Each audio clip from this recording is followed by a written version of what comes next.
So my capture card is malfunctioning and making some of the audio frequencies disappear from games, usually things of minor importance like dialogue from Witcher 3, or the impact sounds and dialogue and announcer voice when I'm trying to play Mortal Kombat. I have a new one on the way that should be here in a couple days. It's the new top-of-the-line Elgato HD60, which has a live commentary feature that means I never have to open a GarageBand program or process an iMovie file again. Every time I think about it, I have to change my underwear. Until I get it, though, my Let's Plays have to be put on hold for quality reasons. Also, I'm getting burnt out on Dark Souls 2 again.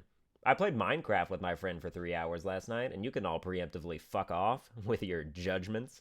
Sometimes in gaming, you want to take a break and build a magnificent treehouse, while your Puerto Rican friend spends 20 minutes trying to figure out how to unflood his own basement. That's what happens when you build your home on a small island, dumbass. The space beneath you tends to be wet.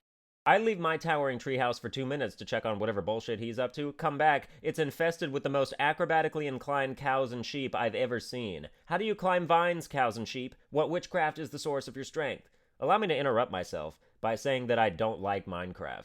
Minecraft for me is one of those games where the entire time you're playing it, you're like, I can't believe I'm playing Minecraft right now. And then 4 hours later, I can't believe I'm still playing Minecraft right now. And then 2 weeks go by, I finally finish my house, why the fuck am I still playing Minecraft?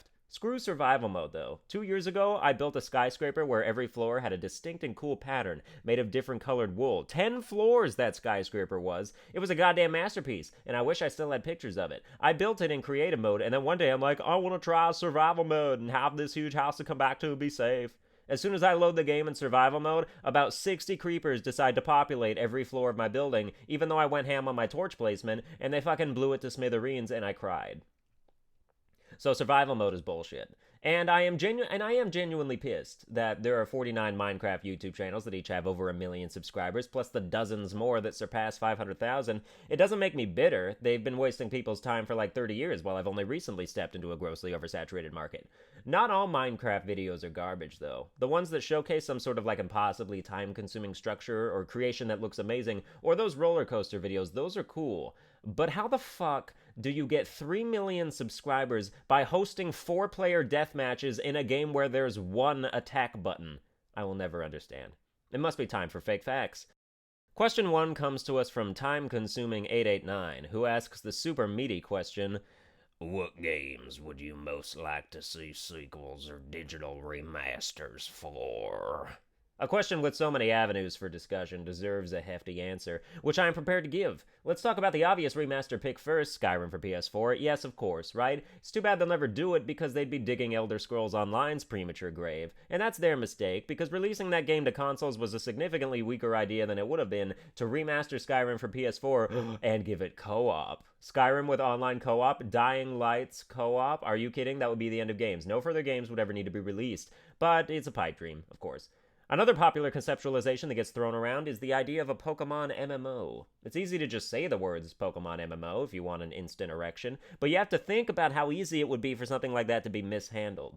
My idea for a Pokemon MMO negates trainers entirely and goes for more of a mystery dungeon theme. Imagine the exact same functioning world of Hoenn or Kalos, with Pokemon gyms, centers, bards, the league, but with no people. Instead, you could form teams with other Pokemon that would serve as your party and battle other Pokemon teams. The gyms are run by Pokemon, everything is a Pokemon utopia. Even the professor who gives you a Pokedex would be a Pokemon, and he'd give it to you after rumors of brand new Pokemon being discovered reach him, and then you'd be tasked with collecting data on them, and it would be a great way to introduce a new generation of Pokemon. #Pokemon. As far as sequels go, I want a Crash Bandicoot and Spyro game for PS4 that harkens back to the original PS1 versions, a Pokemon XD Gale of Darkness sequel or brand new Shadow Pokemon game for Wii U, and a sequel or PS4 remaster of Mon Nation Racers.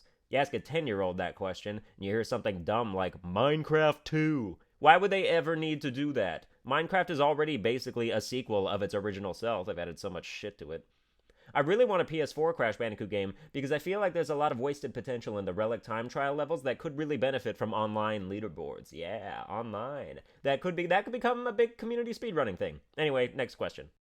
Question 2 comes to us from Orange Soda Da Bomb, who is going to be a bad impersonation of Kaiba. He writes, what types of YouTube videos and trends annoy you the most, Yugi?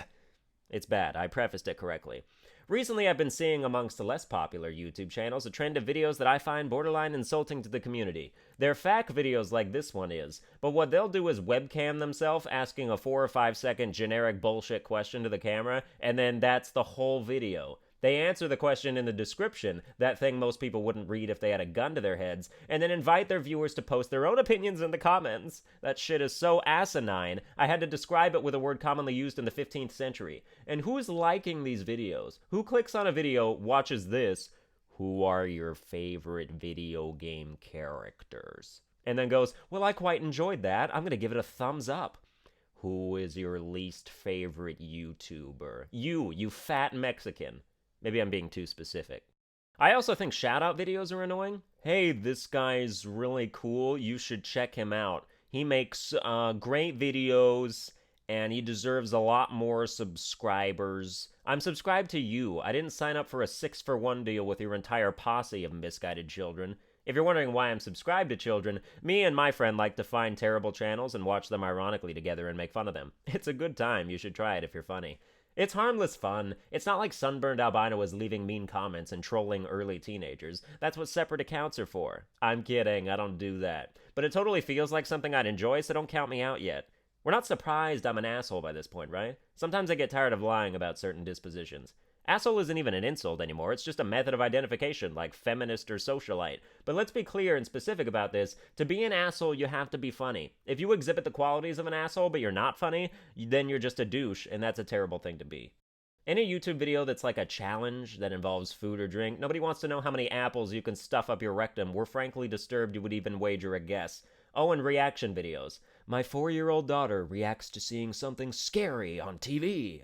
Boy, I wonder how this one's gonna end. Also, I'm thinking of joining the army, just so when I come home from a tour I can star in a viral video where all I have to do is walk into my own house and be received by my family. Sure, it was touching the first couple times, but at this point it's just a palette swap for attention. If you want me to watch, you're gonna have to give me a twist ending. Turns out one of the enemy soldiers somehow followed him home and hid in his house. Then the family reunion is cut short by the infiltrator holding them all hostage, but the war hero breaks free of his bonds and incapacitates the insurgent, saving himself and his family. That scenario deserves 1 billion views. And if you're pissed that I'm making a troops joke, this one had a happy ending filled with glory and medals, so I don't know what your issue could be. That's going to do it for this episode. I hope you enjoyed it, and if that applies to you, then liking and or subscribing are worthy subsequent actions to take. Play me off?